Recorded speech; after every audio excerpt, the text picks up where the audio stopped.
The Capitol Grill in downtown Boston was packed for a Tuesday evening. Leather booths, dark wood paneling, the quiet murmur of power conversations happening over $200 steaks. This was where deals got made, where executives courted investors, where my parents held their quarterly shareholder dinners for Chin Technologies. I stood at the entrance, looking at the private dining room where 23 people were already seated. My parents at the head of the table. My older brother Kevin beside them, perfectly positioned as heir apparent. A collection of investors, board members and key executives filling the remaining seats. There was no place card with my name. Andrew, my father said, noticing me hovering in the doorway. His tone carried the particular edge of irritation he reserved for inconvenient interruptions. What are you doing here? You sent me the invitation, I said quietly. Quarterly investor dinner. 7 o'clock. That was a mistake. He didn't even stand up, just gestured dismissively from his seat. Sarah from my office must have added you to the distribution list by accident. This dinner is for actual investors. My mother looked up from her conversation with the CFO. Andrew, honey, this really isn't appropriate. These dinners are business-focused. You wouldn't understand the discussions. I'm a shareholder, I pointed out. Kevin laughed, the sound carrying across the private room. Andy, you own like what, 200 shares? That's barely worth the paperwork. This dinner is for people who actually matter to the company. Several of the other attendees chuckled politely. I recognized most of them.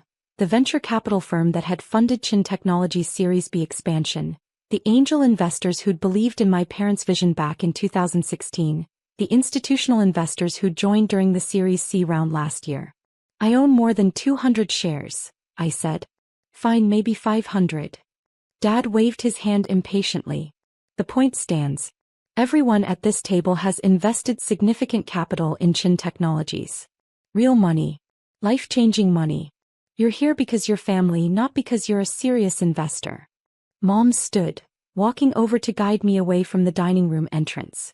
Sweetheart, I know you want to be involved, but you need to understand business dynamics. These people have risked millions. They deserve exclusive access to company updates and strategic discussions.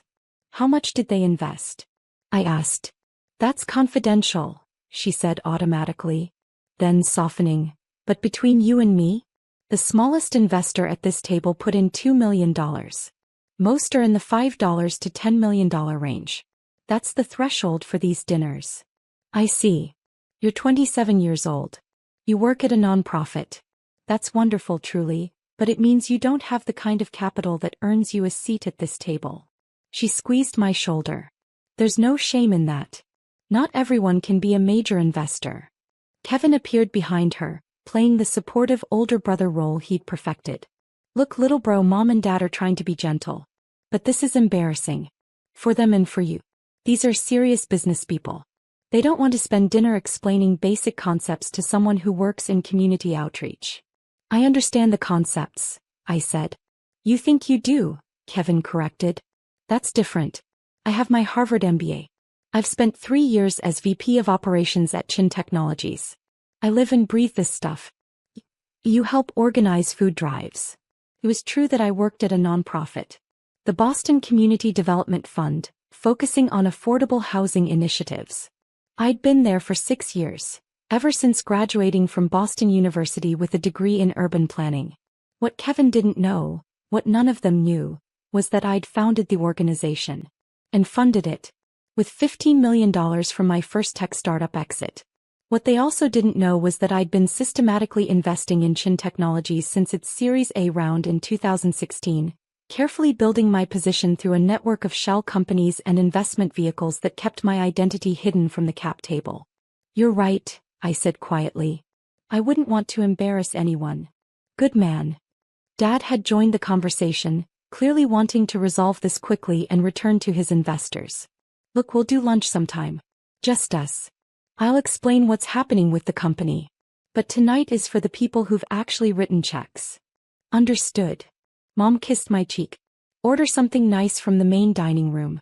Put it on my card. And Andrew, maybe think about where you want your career to go. The nonprofit work is admirable, but you're almost 30. It might be time to consider something more substantial. They walked back to the private dining room. The door closed. Through the frosted glass, I could see them returning to their seats, the dinner resuming as if I'd never been there. I stood in the hallway for a moment looking at my phone. Then I opened my banking app and navigated to my primary investment account at Thornhill Capital Management. The account that showed current holdings of $340 million across various investments and asset classes. Chin Technologies represented my single largest position. $94.7 million invested across 5 different entities over 8 years. I'd been 20 at my first exit, a mobile app for municipal service requests that I'd built during sophomore year. The city of Boston had acquired it for $8 million. I'd used $5 million of that to create 3 shell companies and invest in my parents' Series A round. At 22, my second company, a platform connecting nonprofits with corporate volunteers, had been acquired by LinkedIn for $31 million. I'd put $25 million of that into Chin Technologies Series B. At 24, a consulting project turned into a proprietary algorithm that Salesforce bought for $67 million. Another $40 million went into Chin Technologies Series C. By 25, I'd diversified into early-stage angel investments, cryptocurrency positions and real estate. But Chin Technologies remained my anchor investment. My parents' company. The family business I'd supported from the shadows while being treated like the disappointing son who chose social work over real business. I pulled up my contacts and called Martin Reeves, my portfolio manager at Thornhill. "Andrew," Martin answered immediately. "What can I do for you?" "I need to liquidate my Chin Technologies position. All of it. Every entity." There was a pause. "That's $94.7 million across 5 investment vehicles. May I ask why?" "Personal reasons." "I need to inform you of the consequences," Martin said carefully. "Chin Technologies is preparing for an IPO next quarter.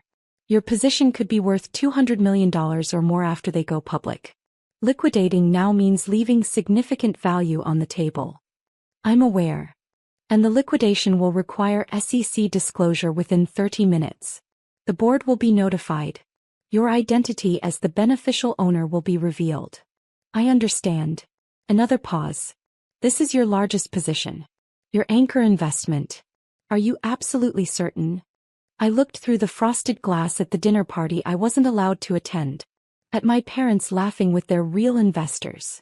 At Kevin holding court, the golden child who'd done everything right. "Execute the sale," I said. "All 5 entities. Immediately." "Confirmed. I'll begin the process now. Andrew, for what it's worth, I'm sorry whatever happened to precipitate this decision." I ended the call and opened my secure messaging app, texting my lawyer Patricia Montgomery. "Andrew, liquidating full Chin Tech position. We'll need documentation of beneficial ownership across all entities. How quickly can you compile?" "Patricia, I have everything ready to go. Updated this morning per standard quarterly review. Give me 20 minutes to finalize disclosure documents." "This is really happening?" "Andrew, yes." "Patricia, they have no idea, do they?" "Andrew, none." "Patricia, this is going to be spectacular. Stand by." I walked to the bar in the main dining room and ordered a whiskey. "Neat." The bartender poured Macallan $18.45 per glass. I paid cash. My phone buzzed with the first notification. "Martin, Phoenix Holdings LLC liquidation initiated. $23.4 million processing." I sipped my whiskey. "Martin, Cascade Ventures LP liquidation confirmed. $19.2 million transferred." The whiskey was smooth, smoky, expensive. "Martin, Sterling Capital Partners sale executing. $18.8 million processing." Through the bar's speakers, Sinatra was singing about doing things his way. "Martin, Redwood Investment Group liquidation complete. $16.7 million transferred." I ordered a second whiskey. "Martin, Summit Equity Holdings final sale confirmed. $16.6 million transferred. Total liquidation, $94.7 million. All positions cleared from Chin Technologies." My phone rang.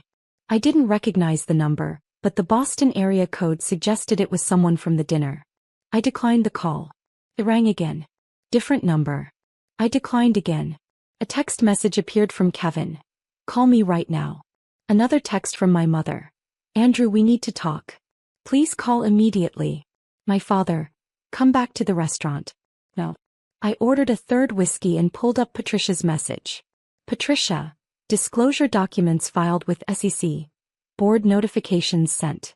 Beneficial ownership records attached. You're about to become very popular. She'd attached a PDF. I opened it. Chin Technologies Incorporated Beneficial Ownership Disclosure filed pursuant to SEC Rule 13D1. Reporting person, Andrew James Chin. Investment entities and holdings. Phoenix Holdings LC, 2,847,332 shares, $23.4 million. Liquidated. Cascade Ventures LP, 2,334,109 shares, $19.2 million. Liquidated. Sterling Capital Partners, 2,286,477 shares, $18.8 million. Liquidated. Redwood Investment Group, 2,031,055 shares, $16.7 million. Liquidated. Summit Equity Holdings, 2,019,834 shares, $16.6 million. Liquidated. Total position, 11,518,807 shares. Percentage of company, 31.7%. Total investment value, $94,700,000. Status, complete liquidation, all shares sold. My phone was ringing constantly now. Calls from my parents, from Kevin, from numbers I didn't recognize that were probably board members or executives. I let them ring. The bartender refilled my water glass. Popular evening? You could say that. My phone buzzed with an email notification. The subject line read, Urgent. Emergency board meeting, all directors required. I wasn't a director, so I ignored it. Another email, this time from the Chin Technologies Investor Relations account. Significant shareholder disclosure, immediate review required. I was finishing my third whiskey when my father appeared at the bar. His face was red, his breath coming in short gasps like he'd run from the private dining room. What the hell did you do? He demanded. I sold my shares, I said calmly. Your shares? Andrew, you just tanked our IPO. The bartender quietly moved to the other end of the bar, sensing the conversation was about to get intense. I sold my shares, I repeated. I'm allowed to do that. I'm a shareholder. You're not just a shareholder. Dad's voice was rising.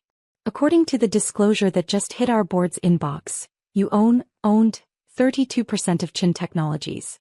You were our largest investor. Correct. How is that possible? You work at a nonprofit. I work at a nonprofit I founded with $15 million from my first company exit, I explained. I've had 3 successful startups. Total exits, $106 million. I invested $94.7 million of that in Chin Technologies across 8 years. Mom had joined us now with Kevin right behind her. Several other dinner attendees were filtering into the bar area, their expressions ranging from shocked to furious. You've been our anchor investor this entire time? Mom's voice was barely a whisper. Yes. Phoenix Holdings, Cascade Ventures, Sterling Capital, Redwood Investment, Summit Equity. Those were all you? Correct. Kevin grabbed my arm. Do you have any idea what you've just done? We're supposed to go public in 3 months. Our largest shareholder just dumped everything. The IPO is dead. The company's valuation is going to crater. I gently removed his hand from my arm. Then you should have invited me to dinner. The bar had gone completely silent. Even the bartender had stopped moving, frozen mid-pour. Dad's face was cycling through colors, red to purple to an alarming shade of white. You destroyed our IPO. Because you weren't invited to dinner? No, I corrected. I sold my investment in a company whose leadership told me I don't belong at the table. That I'm not a serious investor. That I wouldn't understand business discussions. That I'm an embarrassment. You are embarrassing us. Kevin shouted. Look what you've done. A man I recognized as Robert Chin, no relation but the lead partner from Sequoia Capital who'd led the Series C, stepped forward. Mr. Chin, Andrew Chin, I mean. We need to discuss this rationally. Your liquidation is going to trigger catastrophic consequences. For whom? I asked. For everyone. Robert's professional calm was cracking. The other investors, the employees, the company itself. Your parents have built something remarkable over 12 years. You're going to destroy it. I didn't build Chin Technologies, I said. My parents did. I just funded it. Apparently that doesn't earn me a seat at the table. Mom had tears in her eyes. Andrew, please. This is our life's work. Your father and I have poured everything into this company. Not everything, I said quietly. I poured $94.7 million. You poured innovation and leadership. Both were necessary. But only one of us was dismissed as irrelevant. A woman from the dinner party, Margaret Wu, I thought from the Institutional Investor Group, spoke up. The market is going to react very badly to this. A 32% liquidation right before an IPO signals serious problems. Our fund will have to reassess our position. That's your prerogative, I said. You're going to trigger a cascade, she continued. If we pull out, others will follow. The company could lose 60% of its value in a week. My phone buzzed. Martin, stock price down 23% in after-hours trading. News spreading fast. Another message. 3 institutional investors have requested emergency calls. 2 are discussing liquidation.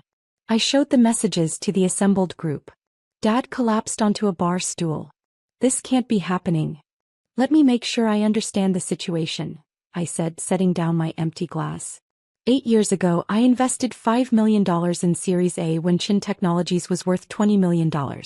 You were struggling for funding. Most VCs had passed. You were 3 months from bankruptcy. No one contradicted me. I invested another $25 million in Series B when the 2020 recession hit and your original investors got cold feet. That funding kept you operational through the pandemic. Mom nodded slowly, recognition dawning. Series C, I put in $40 million to fund your international expansion. And over the years I've provided bridge financing, emergency capital, and patient money that never demanded board seats or operational control. The silent partner, Robert said softly. We always wondered who was behind those entities. They showed up at every critical moment. Never asked questions. Never interfered. Just provided capital when we needed it most. That was Andrew? Kevin's voice cracked. This whole time, I confirmed. While you were getting your Harvard MBA, I was building and exiting companies. While you were climbing the corporate ladder at Chin Technologies, I was managing a $340 million portfolio. While you were explaining to me how business works, I was funding your salary. But you never said anything, Mom protested. You never told us. I wanted to see if you'd value me for who I am, I said. Not for what I have. I wanted to know if my parents would respect my work, my choices, my contributions without knowing about the money. That's not fair, Dad said. Isn't it? You built a company worth $300 million. I'm proud of you. Genuinely proud. I invested almost $100 million because I believed in what you created. I gestured toward the private dining room. But tonight you told me I don't belong at the table. That I'm not a serious investor. That I'm an embarrassment. We didn't know. Kevin shouted. Exactly, I said quietly. You didn't know and you treated me like I was worthless anyway. What does that say about how you evaluate people? If I'm not worth listening to when you think I'm a nonprofit worker, but suddenly I'm important when you know I control 32% of your company, your entire value system is broken. My phone rang. I glanced at the screen. Patricia. I answered on speaker. Andrew, the SEC filing is public. Bloomberg just picked it up. TechCrunch is running a story. The headline is, Chin Technologies loses anchor investor ahead of planned IPO. She paused. It's going viral. Thank you, Patricia. Also, I'm getting calls from 3 different law firms representing Chin Technologies investors. They want to know if you're willing to discuss reversing the liquidation. I'm not. Understood. I'll inform them. Another pause. For what it's worth. I'm sorry it came to this. I ended the call. The bar crowd had grown. At least 15 people from the investor dinner were now clustered around, their faces showing various stages of shock, anger, and panic. A younger man I didn't recognize pushed forward. I'm David Huang from Benchmark. We invested $8 million in Series C. Your liquidation just cost us $2 million in paper value, and if the IPO collapses we could lose everything. Then you should ask Chin Technologies leadership why they alienated their largest investor, I replied. Over a dinner invitation? David's voice was incredulous. Over 8 years of dismissal, I corrected. The dinner was just the final data point in a very long pattern. Robert from Sequoia was on his phone, speaking in urgent tones. He ended the call and turned to my parents. The IPO underwriters want an emergency call. Tomorrow morning. They need to understand the stability of the shareholder base. What do we tell them? Mom asked desperately. The truth, I said. That your largest investor liquidated his position because company leadership told him he didn't belong at the table. That should make for an interesting prospectus disclosure. Kevin's face had gone from angry to calculating.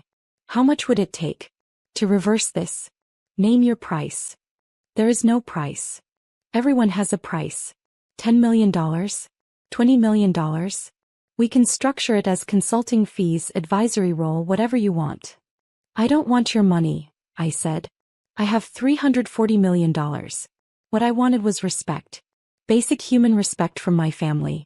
But apparently that was too much to ask. Dad finally stood up. Son, please. I'm begging you. Don't destroy what we've built. I'm not destroying anything, I replied. I'm removing my capital from a company whose values don't align with mine. That's prudent portfolio management. Our values. Mom's voice rose. We built this company on innovation and integrity. You built it on my capital, I countered. Capital you accepted for 8 years while simultaneously telling me I wasn't serious enough, smart enough, or business savvy enough to warrant basic inclusion. That's not integrity. My phone buzzed again. Martin. Stock down 31%. Trading volume surging. Market expects further drops. Margaret from the Institutional Investor Group was also on her phone. She ended her call with a grim expression. Our investment committee is recommending liquidation. If the anchor investor has lost confidence, we can't justify maintaining our position. No. Dad grabbed her arm. Margaret, please. This is a misunderstanding. A family issue. The company fundamentals are strong. The fundamentals don't matter if the cap table is collapsing, she replied. We invested because we trusted the shareholder base. That trust is gone. Another investor spoke up, James Park from Excel Partners. We're out too. I'm sorry, but we can't take this level of uncertainty into an IPO. We'll be filing liquidation paperwork tomorrow. One by one, the investors began announcing their decisions. $8 million liquidating. $12 million pulling out. $15 million requesting emergency board meetings to discuss exits. In the span of 10 minutes, I watched $67 million in investment commitments evaporate. Kevin had gone pale. This is financial suicide. For all of us. Andrew, you're destroying your own investment. I already liquidated, I pointed out. At $8.22 per share. You'll notice the current after-hours price is $5.67. I exited at a profit. Everyone else is going to take a loss. You knew this would happen, Robert said slowly. You knew liquidating would trigger a cascade.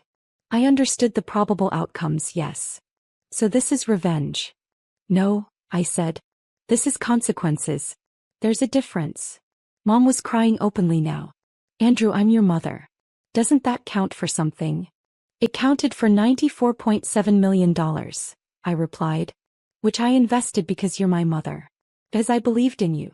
Because I wanted to support the family business. But at some point you have to ask yourself, what's more important? Your son, or the version of your son you wish existed? That's not fair, she sobbed. You're right, I agreed.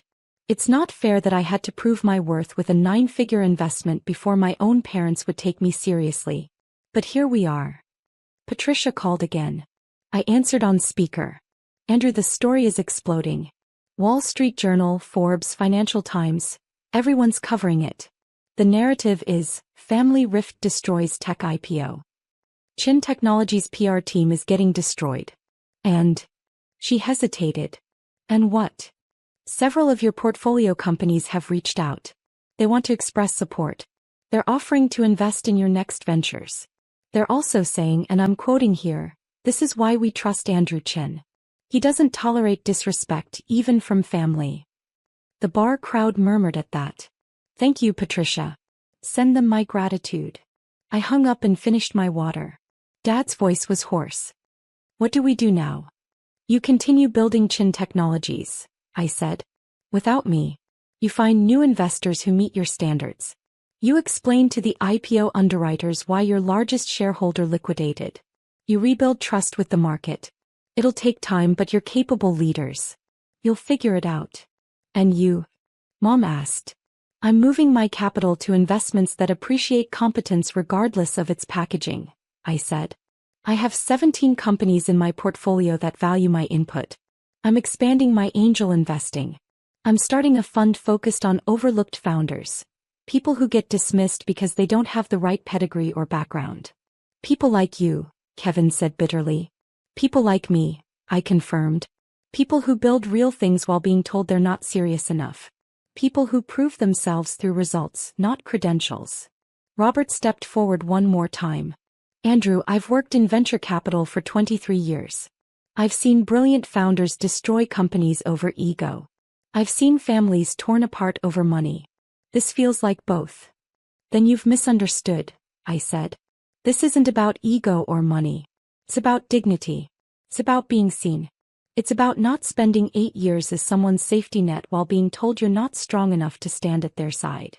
I stood up, leaving cash on the bar for my drinks and a generous tip. "The liquidation is complete. The SEC filings are public. My position is gone.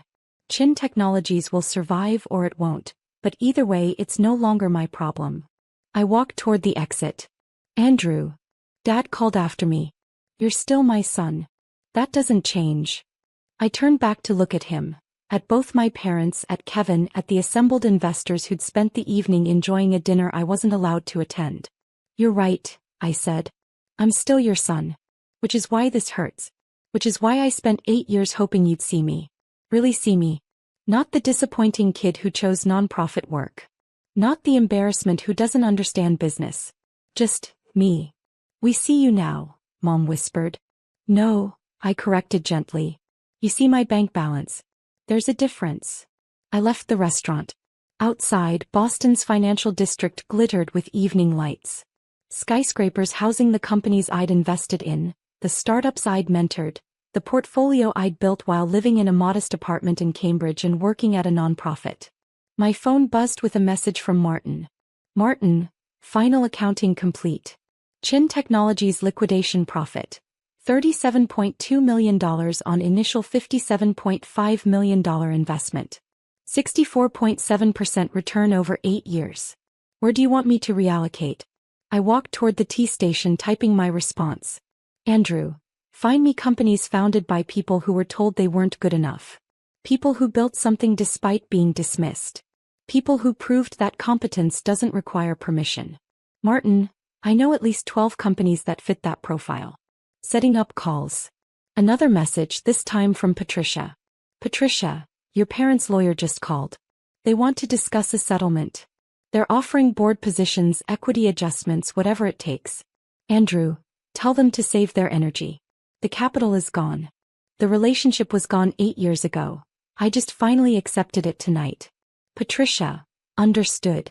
"For the record, I'm proud of you."